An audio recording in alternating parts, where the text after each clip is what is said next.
The People's Mobilization, also known as the National Mobilization, and as the Popular Mobilization Forces Units Committee, is an Iraqi state-sponsored umbrella organization composed of some 40 militias, which are mainly Shia Muslim groups, but there are Sunni Muslim, Christian, and Yazidi groups as well. The People's Mobilization was formed for deployment against the Islamic State of Iraq and the Levant. The organization was formed by uniting existing militias under the People's Mobilization Committee of the Iraqi Ministry of Interior in June 2014. Name. With regard to the official native name, the Arabic word translates as peoples or popular. As referred to the people, the Arabic word translates as mobilization, as in the group of people mobilized rather than the process of mobilization. In other contexts, al-hasht may translate as other terms such as crowd, horde, throng, gathering, or mob. Background information. The PMF were formed by the Iraqi government on 15 June 2014 after Marja Ali al-Sistani's fatwa on sufficiency jihad on 13 June. The fatwa called for defending Iraqi cities, particularly Baghdad, and to participate in the counter-offensive against the Islamic State. Following the fall of Mosul on 10 June 2014, the forces brought together a number of Shiite militias, most of which received direct support from Iran, along with a small number of Sunni tribesmen. The forces would be to fall under the umbrella of the state's security services and within the legal frameworks and practices of the Ministry of Interior. In the course of events, some of these groups embarked on a different path, operating independently. According to some sources, the Popular Mobilization Forces have made a fundamental difference on the battlefield, as they have undermined the superiority of ISIS at the level of guerrilla warfare, as well as at the level of the psychological operations. Alternative view of the creation of the PMUs. According to Nebras Kazemi, an Iraqi academic and visiting fellow at the Hudson Institute, an alternative view of the creation of the Popular Mobilization Forces holds that the PMF was not formed on 15 June 2014 due to the passing of the fatwa by Ali al-Sistani, but was in fact formed several months prior. This known secret was revealed by the head of the PMF, Hadi al-Amiri, at a meeting between Nouri al-Maliki and senior PMF leaders on 28 June 2016. Further, the minutes of the April 7, 2014 National Alliance meeting in which Maliki revealed this fact also show this.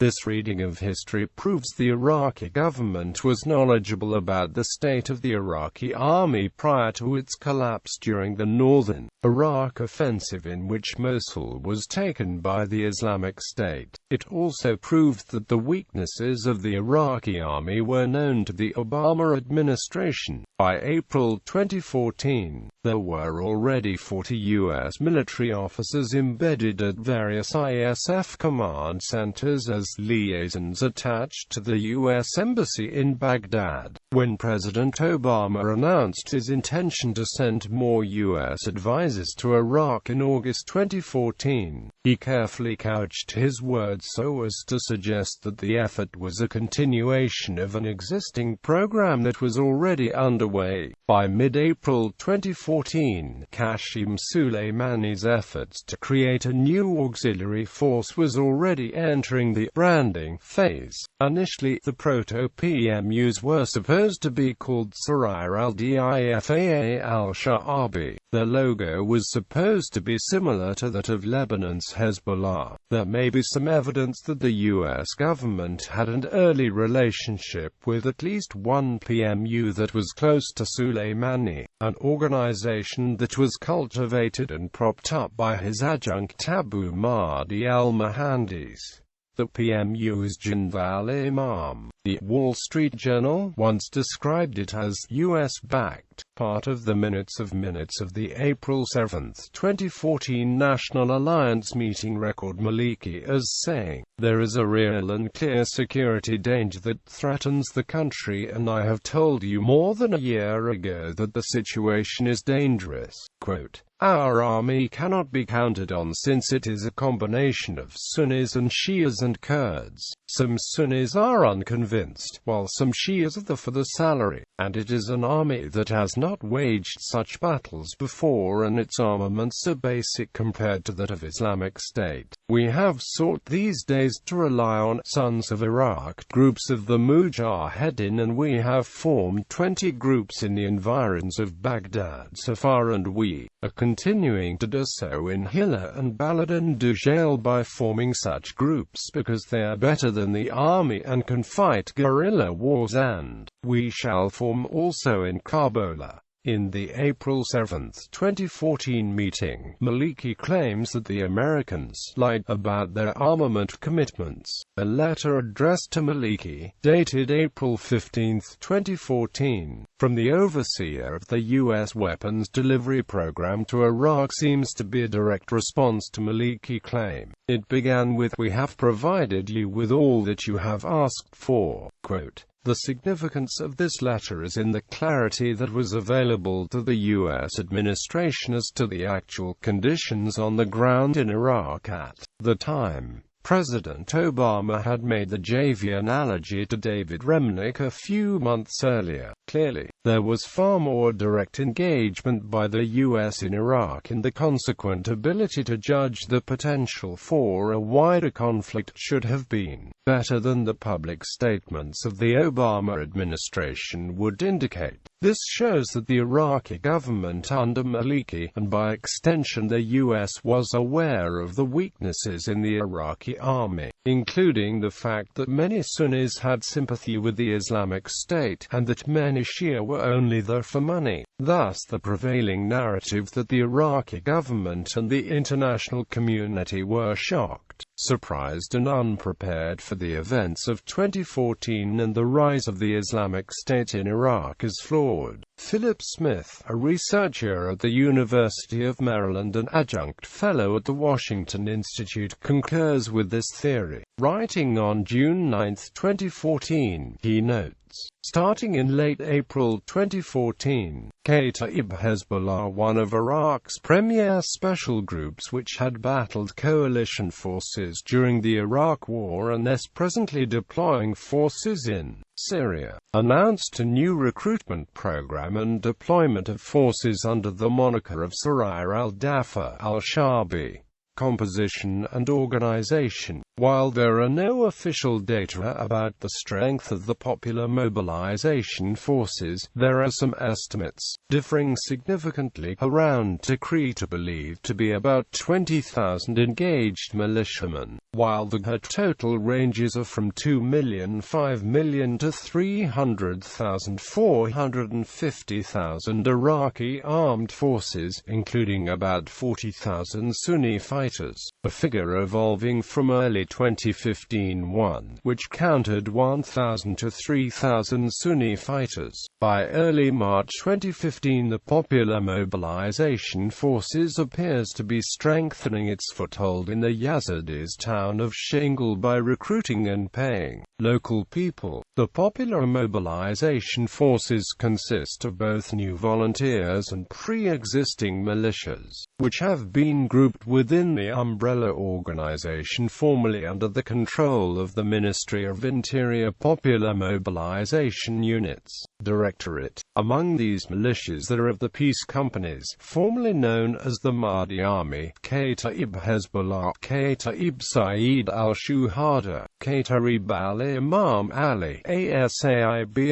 Ahl al-Haq, and the Badr organization. The militias are trained and supported by military advisors coming from Turkey, Iran and Hezbollah, including prominent Quds Force figures such as Qasem Soleimani. The PMF also appear to have deployed at least a regiment under the command of Colonel Jumu'ah al-Jumaili in Al-Anbar province. They are also said to have their own military intelligence, administrative systems, a sort of media war team, which provides morale-boosting, battlefield updates and propaganda videos and a court of law. Prime Minister Haider al-Abadi ordered on April 7, 2015 that the Popular Mobilization Forces be placed under the direct command of the Prime Minister's office, thus giving a further official status to the militia. The chairman of the Popular Mobilization Committee in the Iraqi government is Faleh al-Fayyad, who is also the National Security Advisor. The PMF are allegedly led on the battlefields by Jamal Jafar Mohammed, also known as Abu Mahdi al-Mohandis, the head of Kataib Hezbollah, but the chain of command runs through pre-existing leaders, according to Iraqi sources, as well as to the London-based pro-Saudi Ashaq al-Awsat. The different militias rely on their own chain of command, and rarely work together or follow regular Iraqi army's orders. Alongside Abu Mahdi al-Mohandis, other people in charge of the PMF include Qais al-Khazali, commander of ASAIBAHL al-Haq, and Hadi al-Amiri, the chief of the Badr organization. According to the New York Times, such organizational autonomy may present a challenge to the consolidation of Prime Minister Haider al-Abadi's authority. Sunni component. In early stages of the PMF, the Shiite component was AL's most exclusive and the Sunni one was almost neglectable, since it counted only 1,000 to 3,000 men. In January 2016, Prime Minister Haider al-Abadi approved the appointment of 40,000 Sunni fighters to the Popular Mobilization Forces. According to Al-Monitor, his move was decided in order to give a multi-confessional image to the forces. However, Sunni fighters began to volunteer even before the al-Abadi's decision. Adding Sunni fighters to the Popular Mobilization units could set the stage for the force to become the core of the envisioned National Guard. According to The Economist, as of late April 2016, the Hasht had approximately 16,000 Sunnis. It has been observed that the Sunni Arab tribes that took part in al-Hasht al-Shabi 2015 recruitment are those which also had good relations with Nouri al-Maliki during his tenure as Prime Minister. Shiite component. According to a Sunni newspaper, there are 3 main Shiite components within the Popular Mobilization Forces. The first of the groups that were formed following Sistani's fatwa, without political roots or ambitions. The second are groups that were formed by political parties or are initially the military wings of these parties, with definite political characterization. The third are the armed groups that have been present in Iraq for years and have fought battles against U.S. forces and also participated in operations in Syria. According to Shiite PMF officials, the recruitment campaign is successful also because it is administered by the religious establishment, and Shia religious scholars from the Hawza are instrumental in recruitment. Equipment. The equipment of the Popular Mobilization Forces is a major issue. At the end of January 2015, a video showed a large Kataib Hezbollah convoy transporting several American-made military vehicles, including an M1 Abrams tank, M113 armored personnel carriers, Humvees, and MRAP vehicles, as well as Iranian-made Safir 4X4S and technicals with Kataib Hezbollah's flags flying. According to some sources, the Iraqi government is supplying U.S. provided military equipment to the militias. Iraqi Minister of Transportation and the head of the Badr organization, Hadi al-Amiri, criticized the U.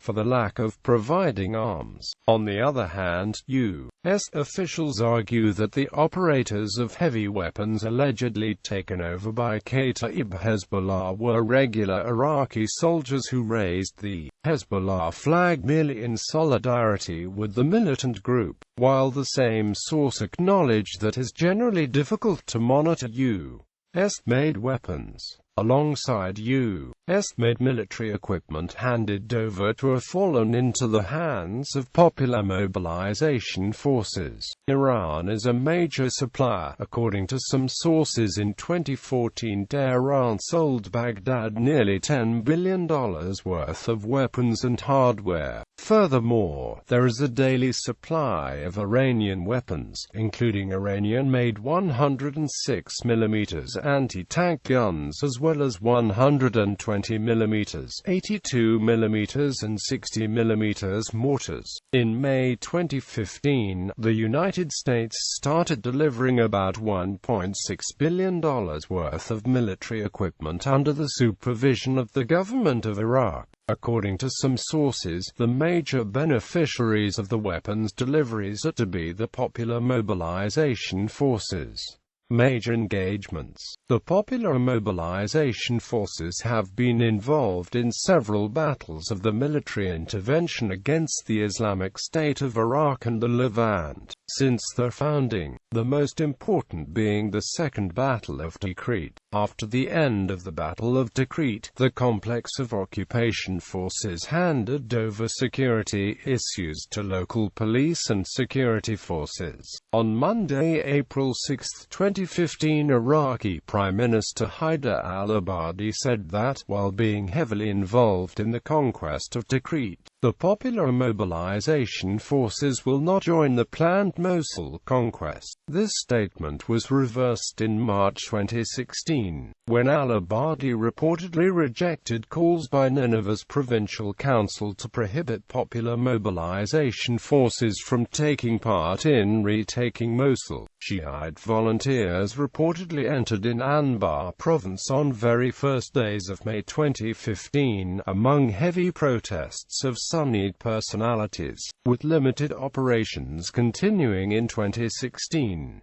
Laws and directives. The laws and conduct by which the PMF should abide are those of the Iraqi government, since the Iraqi Prime Minister has the final control over the PMF. Nonetheless, Mauja Ali al-Sistani issued an advice and guidance to the fighters on the battlefields, which included a 20 points form of how the PMF should conduct themselves. The main points were that the PMF should treat the liberated areas locals with the Islamic law, which is as quoted from the second point, which is a hadith of the Muslim prophet Muhammad: do not indulge in acts of extremism, do not disrespect dead corpses, do not resort to deceit, do not kill an elder, do not kill a child, do not kill a woman, and do not cut down trees unless necessity dictates otherwise. Other points included the same aforementioned guidance when treating non-Muslims, and also not to steal or disrespect people even if they're the families of the ISIS fighters. Domestic criticisms and war crimes accusations. Some of the militias constituting the Popular Mobilization forces have been accused of war crimes motivated by sectarian revenge. According to Amnesty International, Shiite militias have abducted, tortured and killed numerous Sunni civilians and, according to Western sources, Tikrit militants have committed some violences, while being publicly praised. On the wake of the conquest of Tikrit, Iraqi authorities declared that war crimes will be investigated and the perpetrators punished. High Iraqi Shiite authorities, such as Grand Ayatollah Ali al-Sistani or Ayatollah Hussein al-Sadr, called on the militants in the Popular Mobilization forces to avoid war crimes or other despicable behavior and ad hoc government inquiry. Committees have been established in order to find the truth. Mosul Sunni dignitaries and officials accuse PMF of killings of Sunnis, takeovers of schools and the forcing of Sunnis to sell property in the prime real estate area close to the Mosul shrine. According to City Council's Deputy Chairman Mushafly, 650 Sunnis have disappeared. On the other hand, militia leaders insist any abuses are isolated incidents, and target only captured Islamic State's collaborators. Alongside war crimes accusations, also some concerns regarding constitutionality and politicization of al-Shabi have been raised. Sunni sources have called for depoliticization of the Popular Mobilization Forces, to be achieved under the proposed National Guard bill, for what it regards constitutionality issues. According to some critics, the Popular Mobilization Forces are not sanctioned by the Constitution of Iraq and, nonetheless, they have a budget and are paid on regular basis by the Iraqi government, whilst the legally established Peshmerga have not received the wages. The official status and actual dependence of the Popular Mobilization Forces on the Baghdad government and its help is not fully resolved as of late. 2015. Recruitment of Yazidis in Kurdish areas is deemed to go against official Kurdish policy against the move. Kurdistan Region President Masoud Barzani asked the Peshmerga minister last month to stop all militia activities in the area. Concerns of growth. The Popular Mobilization Forces are accused to accrue a power base in Iraq and to be the Iran's instrument to dominate Iraq. The main fears are that the permanent militia would turn themselves in forces of Shiite domination. The police headquarters in the Mardana Governorate announcing that they were in the process of commissioning Popular Mobilization battalions with security tasks in early January.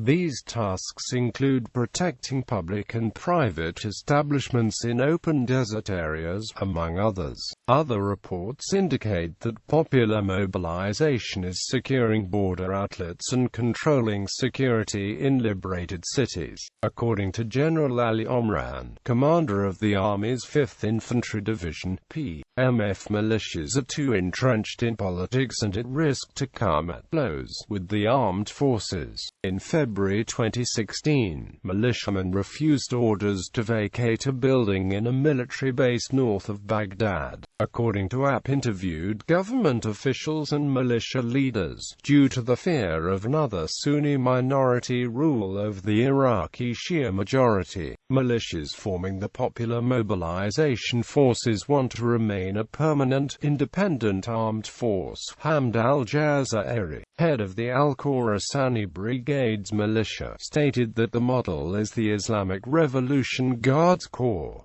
International reactions. United Nations. In a speech of its special representative and head of the UN assistance mission in Iraq, Jan Kubison mentioned the Popular Mobilization Forces, saying that the Iraqi security forces, with the critical support of the Popular Mobilization Forces, tribal Sunni volunteers, and the international coalition, have yet to significantly change the situation on the ground.